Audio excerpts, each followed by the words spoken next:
y'all, I'm April. And I'm Caroline. And this is your Bloody Happy Hour. Caroline, are you ready for this? This is your newest guilty pleasure. It's the bloodiest part of your week. Did we say something about it also being happy hour? Show did. Because we're about to be sipping on some murder. Bloody Happy Hour.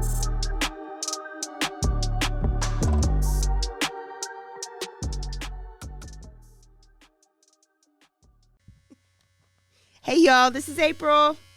Oh, excuse me. This is Caroline. You got your lawnmower on? I just, using my lawnmower for a little bit. No big deal. Nothing to see here. Y'all, this is Quickie Tuesday. Quickie Tuesday. We got some good news. Bloodies, we are so glad that you guys have been tuning in to our double episodes. Is that what it's called? I Two guess. times a week Two episode. times a week. You're getting us 2 times a week. And it's Two great. times a We know week. you love it. We hope that you're enjoying it. If you're a first-time listener, find us on all the platforms. All of them. Instagram, Facebook, Twitter. Not TikTok, but maybe. Maybe. Also, push that subscribe button if you haven't done so already. And tune in to enjoy some news right now. I got it, Caroline, but first, who is supporting this podcast today? That would be Manscaped. Let's go, Manscaped. Manscaped. Have you heard of Manscaped? Because if you haven't, we're going to tell you a little bit about it. They have recently launched this performance package, which is what you see if you're watching us on YouTube. You see in front of us. It has the weed whacker, which is nose and ear hair trimmers. It has the lawnmower, which is for down there, so you can keep those family jewels nice and clean and shiny and beautiful. So we have an offer for you. It's 20% off. And all you do is go to manscaped.com, use code BHH. That's BHH. And you get 20% off manscaped.com. And you get all these cool things. You get some boxers, you get a bag, you get deodorant, ball deodorant, you get ball toner. I mean, what more can you ask for? Yeah, that performance package 4.0 will not disappoint. What we have found out, too, is there is 2 options. There is a subscription option. So, for example, my future sister-in-law bought my brother a package. He finally got it, and he opened it up, and it was like, he was excited, she said. He was so excited about it. And I think about it as men, you guys don't have a lot of pampering type items, right? Women, we do this all the time. Yeah. But men, y'all don't have those things to really take care of your area down there, which you should. And so reward yourself, or ladies, reward your loved ones with one of these 4.0s. But she did the subscription every 3 months so she can replenish the ball deodorant and that toner and stuff. And so there is a $14.99 subscription. If you choose to do that, there's an option not to. Perfect. Okay, y'all, don't forget it is BHH. Go and get those stocking stuffers now. And you will get free shipping, by the way. Free shipping. No matter where you live. Even if it's in Mississippi or Cairo. Or Alaska. Yeah. Or Alaska. Mm-hmm. Our drinks are brought to you by some special people today. I'm so excited. We got a couple of people who bought us drinks for the show today. Yes. Thank you to Sandra Hancock. And Danielle and Heather. Sandra, my goodness. Thank Y'all you. are so great. You can buy us drinks for the podcast while we're over here, just bloody happy houring. And they bought us some Grey Goose and some orange juice. They did. They brought us Grey Goose. And y'all some are so fancy. Cranberry, because it's Saturday and we are recording on a Saturday. Wait, why are we recording on Saturday? We'll talk about it Thursday? Yeah. Okay. Yeah, I mean, we'll just see. We'll see. I mean, this is the quickie, so we got to get through this quickie. Okay, so I got some news for you guys, and if you have been following the Delphi murder, yes, who hasn't? If you haven't, you will now. So let's take it back to February of 2017. It's actually on your birthday, Caroline. I know. So it's about 5.5 years ago. There were 2 girls, 13-year-old Abigail Williams and 14-year-old Liberty German. It was like a snow day, but it wasn't a snow day, so they didn't have to go to school. So they were going to have a sleepover, and they went for a hike. And their dad was going to pick them up. Libby's dad was going to pick them up in a little bit. When Libby's dad came to pick them up, they were not there. And the next day, their bodies were found in a wooded area near the Monon High Bridge. Monon High Bridge, where their bodies were dropped off. So this crime scene, the police later said, looked staged or posed. Right. But they did have a cell phone and a video, a grainy Snapchat video. Yep. And what I learned this morning is that Libby was into true crime and she wanted to be a forensics person. So the police said that she had the wherewithal to know to video her captor. So this video has been out for the past 5.5 years. It has some audio. And so you can go and you can find that. But they were hoping that this video and this audio would bring in some information. I mean, when do you get a video and audio of a suspect like this? Well, I know when you get a video, but this is like you see him walk a little bit, you hear him talk, and it's a small town. It's a small town. What I found out is he's not from there, but he had been there for a little bit. They even were really smart. They put out the first conference. They're like, here's this person. Here's this video.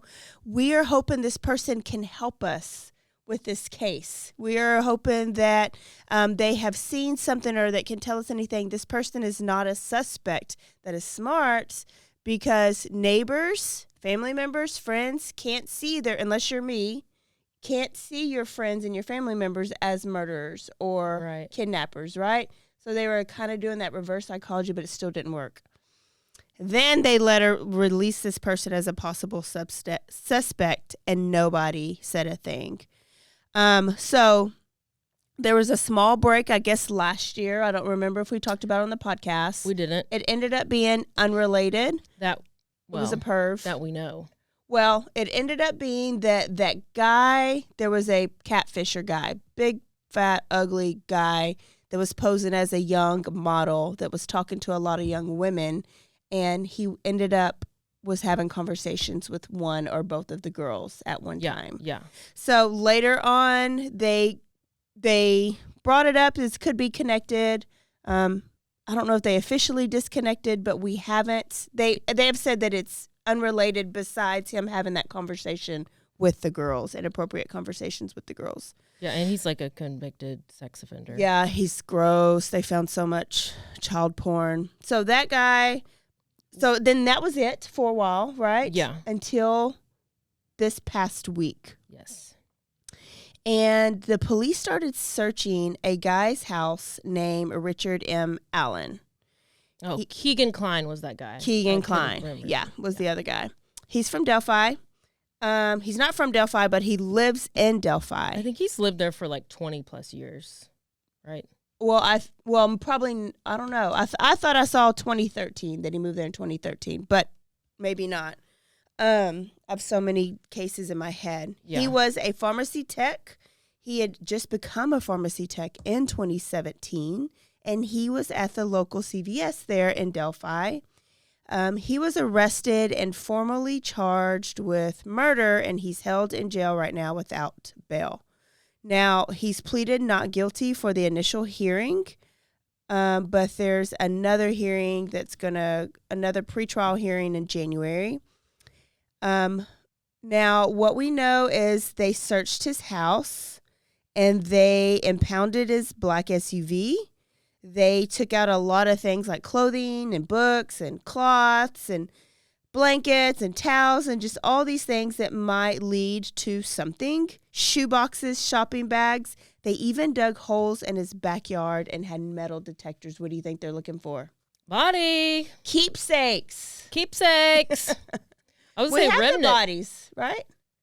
We don't know. There is so much evidence that the cops have that they have not released. They have a 45-second video. They've only released like 3 seconds of it, which is the down the hill. Yeah. So there's snippets. From what Joe Scott Morgan said, that he thinks that on that 45 seconds, it's a little bit more. A lot more that they don't need to release. Stuff that you wouldn't want to hear. Yeah, yeah. But I would want to hear, but not normal people. Mm-hmm. That just doesn't need to be out right now because it's probably going to help them close the case at some point. This guy is married. He has a wife and he has a daughter. The daughter, if you look at it side by side, Caroline, I had a picture for you, and I don't know if you've seen it. Yeah, Looks I a had lot it like one of the girls. I had posted it when all this came out, and they had her face blurred, but it was. They talked about how she looked very similar to Libby. Yeah, Libby? I think it was Liberty. But the daughter's older now. You got those sleuths that are looking at the Facebook pages, and you see a senior picture of the daughter, her senior year, and she is in the exact same spot on this bridge as one of the videos that was leaked of, or pictures that was leaked of Libby on the bridge, on that same Moon High Bridge. So people thought that was pretty eerie.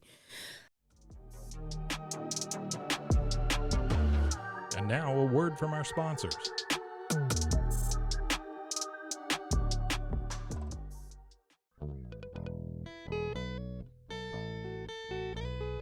Hi, this is Sarah. And I'm Carter. And this is Some of Our Thoughts. We're two Southern sommeliers, and we want to share everything we love and know about wine. We started hanging out during quarantine and cooking and drinking and listening to music, and we just thought this would be a great way to bring everything we know to you guys. We will make wine knowledge and food pairings easy and approachable. So put on your favorite vinyl, grab your favorite glass of wine, tune into our show, and let's have some fun. Wine and vinyl. So check us out on roguemedianetwork.com or wherever you get your favorite podcast. We'll be talking about a lot. 911, what's your emergency? Do you hear that? It's coming from the house. It's coming from inside the house?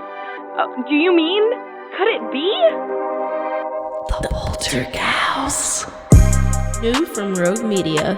Two haunted hotties talking about haunted places. Every episode we dive deep into the darkest places and give you a bit of history. We're getting spooky in all the right places. You've gobbled your last ghoul. Follow along for the craziest and spookiest stories with Debbie's Dark Tourism. The Stanley Hotel, Winchester House, The Alamo, Hotel Monte Vista, and more spooky places. Find us at _Poltergals. POLTERGALS. Look over your shoulder. It's us, the Poltergals. Wherever you consume the podcast, you can find us there.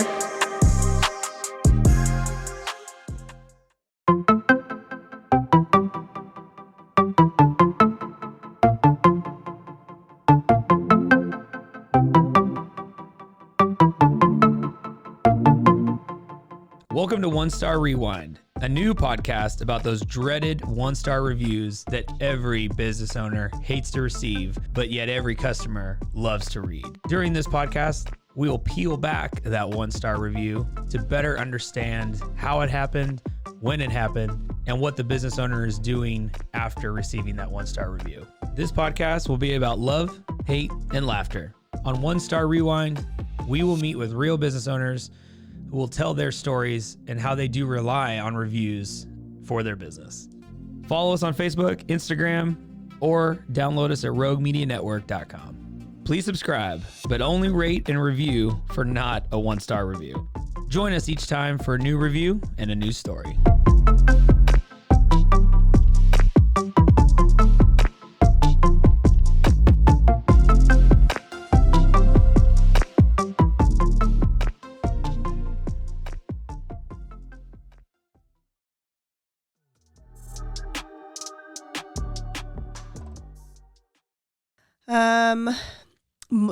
Libby's mom also said that she went to CVS and they said that had her pictures printed. Yeah, like he was the person who developed the pictures Yes. that they were using for like missing photos. Yes, and gave them to her for free because yes. he actually felt sorry for her. He acted like he did. So nice. His name what we know now has not really come up.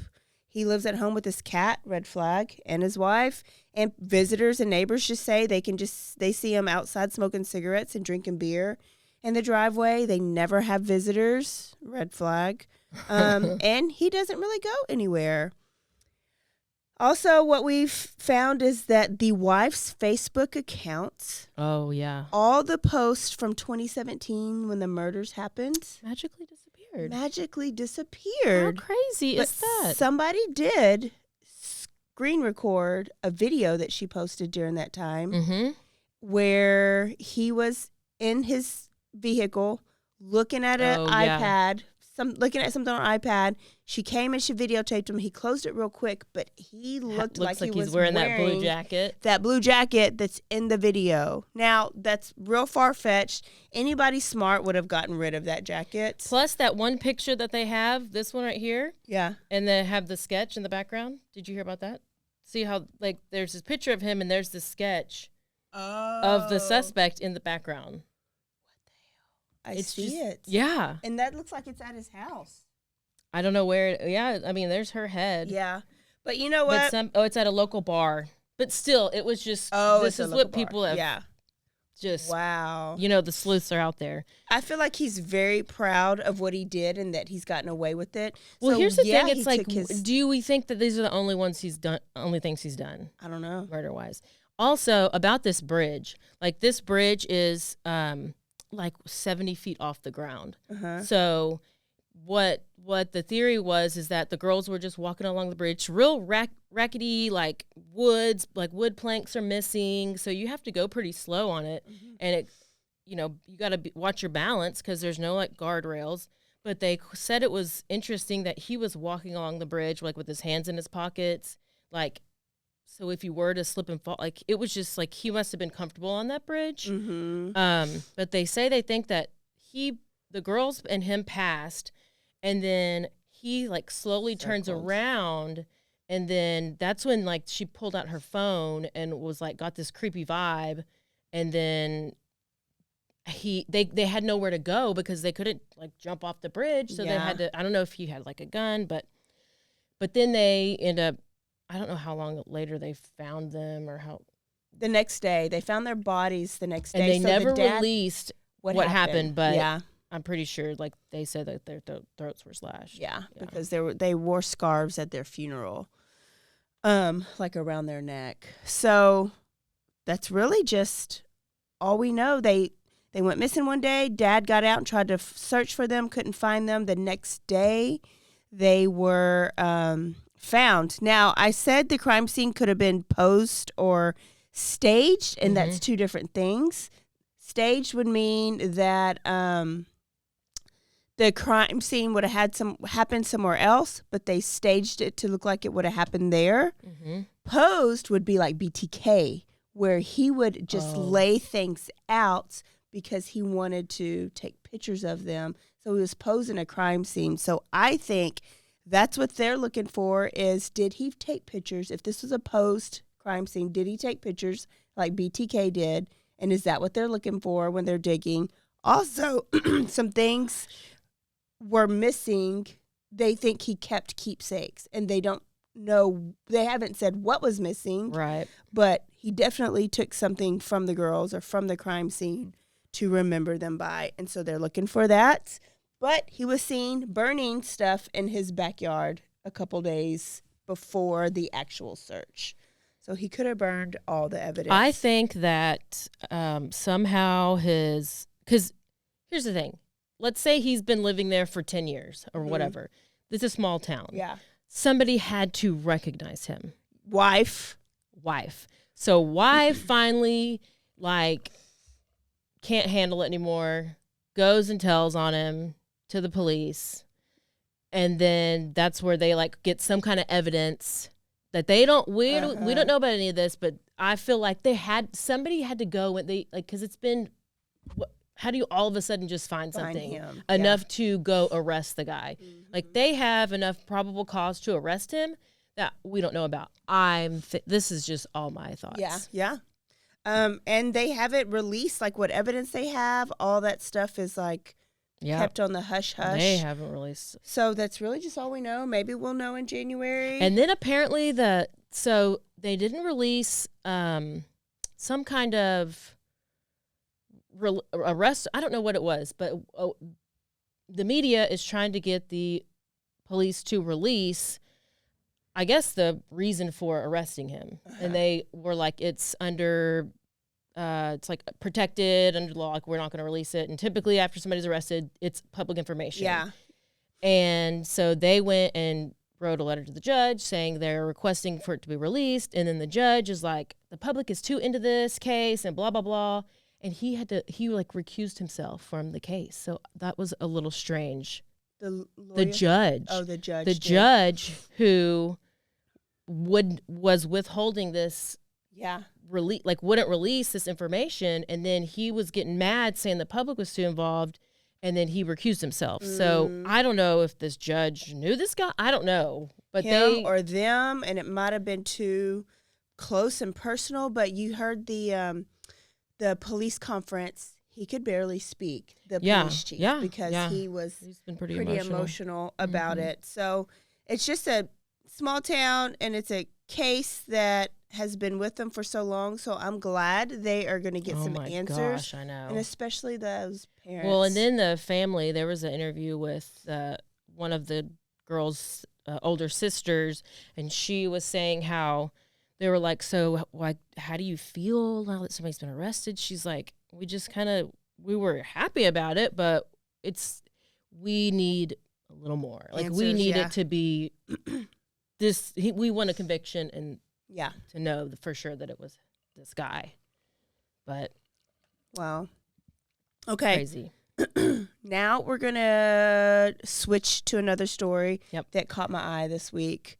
And it's a story of little Cairo Jordan. You know a little bit about it? Yes. So on April 16th in 2022, there was a little 5-year-old little boy that was found folded up in a Las Vegas themed like hard case suitcase, dead.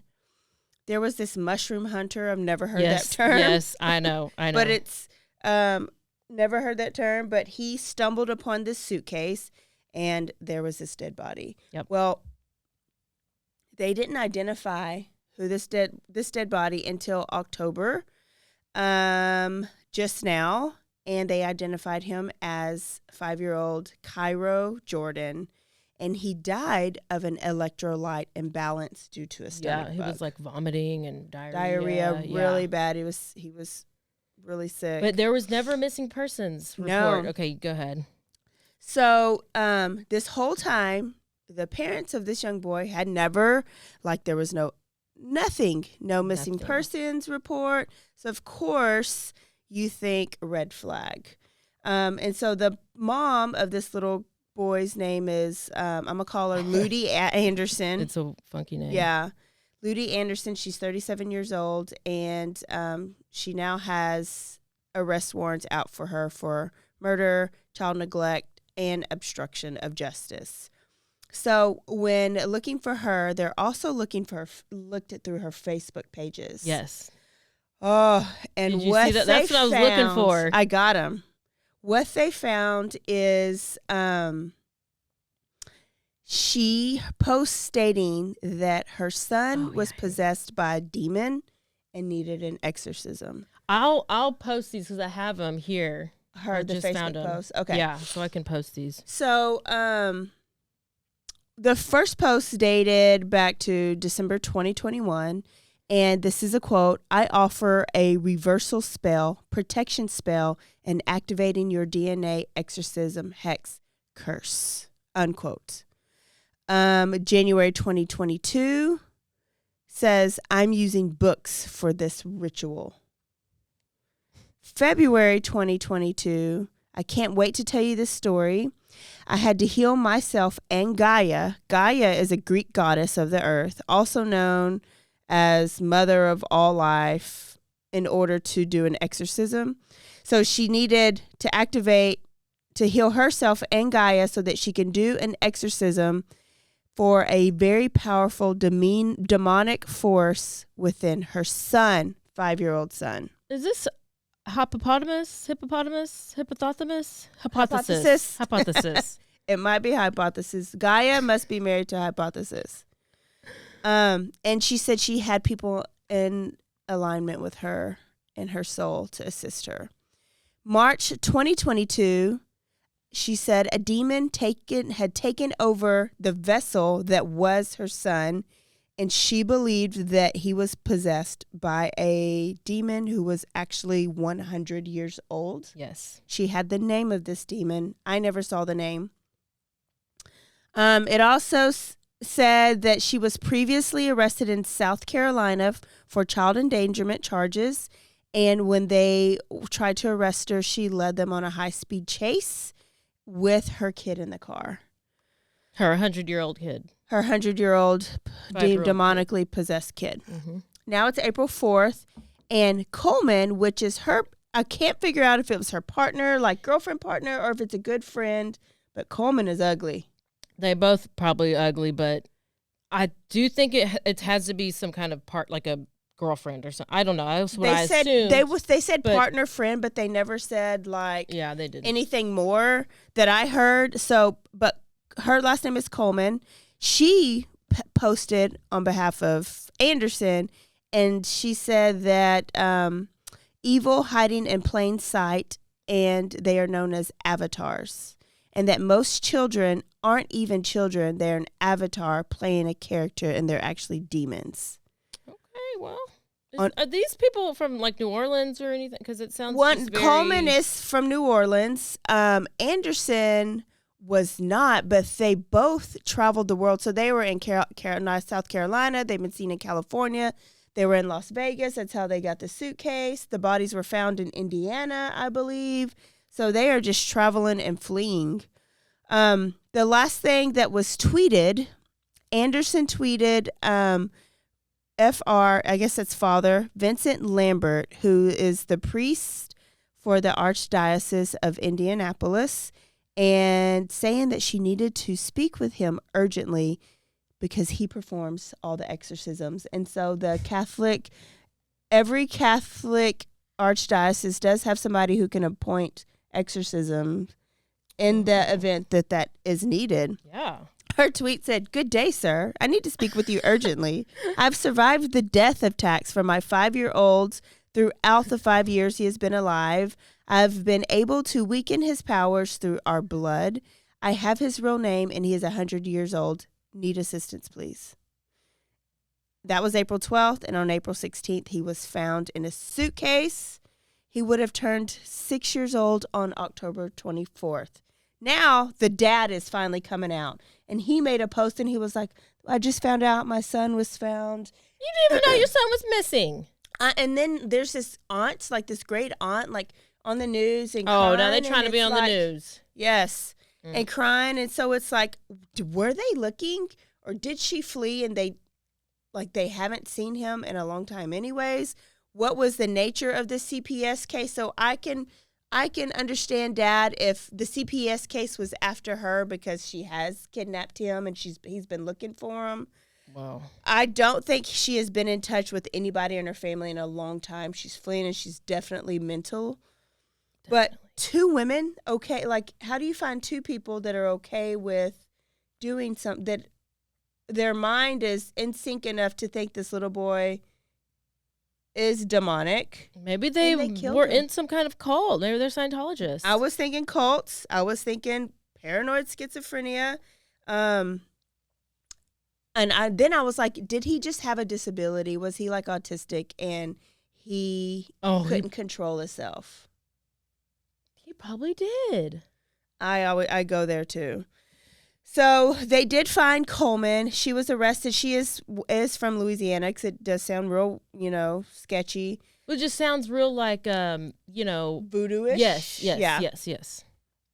But Anderson is still on the run. She's 5 feet 5 inches, 135 pounds. We will post her picture and Coleman's picture. She has short, dark hair, but is often seen wearing wigs and hair extensions. She's not ugly. Anderson is not ugly. She's very pretty. Now, the Coleman girl, she looks scary.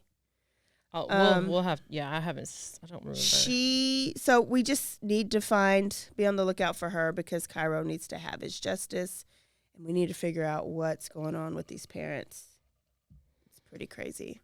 I just have one little thing, the OnlyFans stuff, which, so the story's Courtney Clenny Taylor.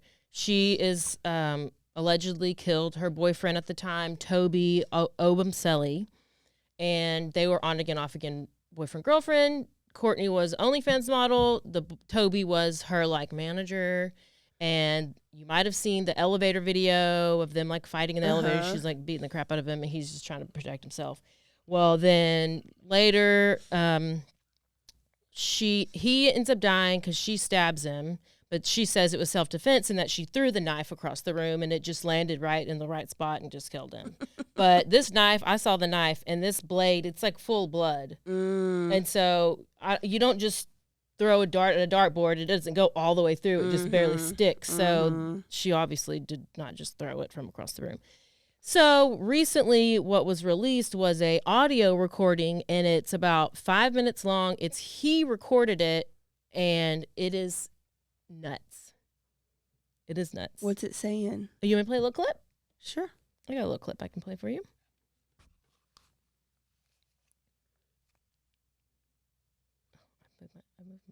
Oh, this is the one that's censored.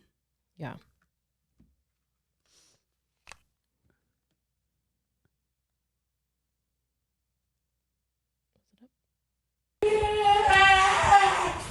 I don't know where your phone is. Find it. Can you help me find it? I won! So why? Find it! Why are you screaming, man? Not man, but why? Yeah, man, little bitch. Yeah, man. I'm a nigger, what? Yeah, some old man. So that's wow. Just a little clip of it. Something. You can.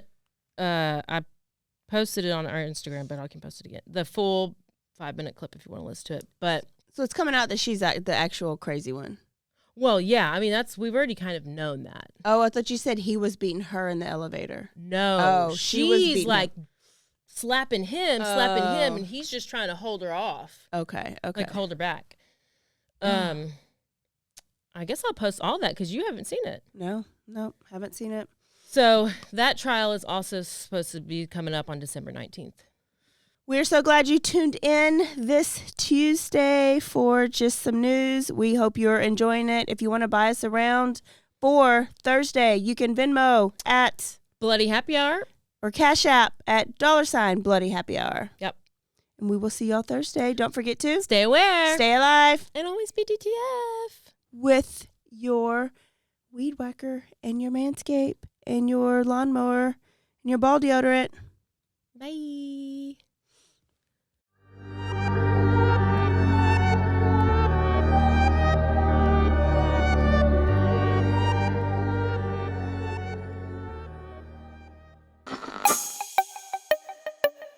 This has been a Rogue Media podcast.